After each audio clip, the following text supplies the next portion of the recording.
माझे नाव पियुष नेविशन चौधरी. मी इयत्ता 4थीत शिकत आहे. माझ्या टीचरांचे नाव पुष्पा राजपूत मॅम आहे.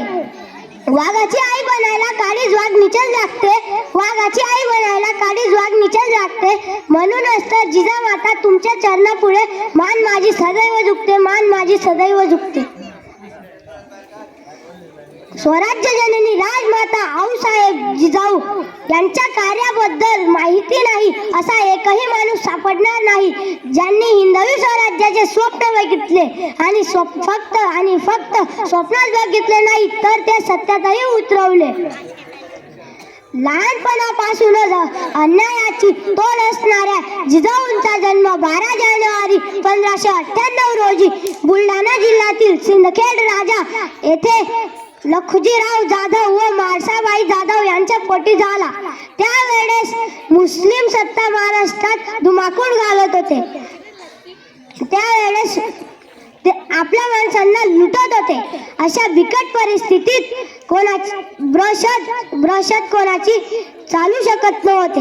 अशा बिकट परिस्थितीत राजमाता आऊसाहेब जिजाऊ यांनी हिंदवी स्वराज्याचे स्वप्न बघितले. आपल्या बाळराजांना लहानपणापासूनच रामायण व महाभारतातील अशा शौर्यकथा सांगत होत्या. हिंदवी स्वराज्याचे स्वप्न बघितले. छत्रपती शिवाजी महाराजांची जळणघडण हे फक्त आणि फक्त जिजामातेमुळेच झाले.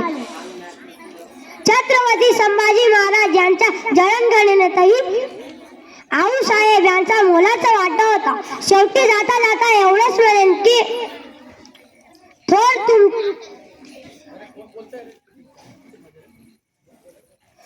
तुमचे कार्य जिजाऊ कधीही न मिटणार.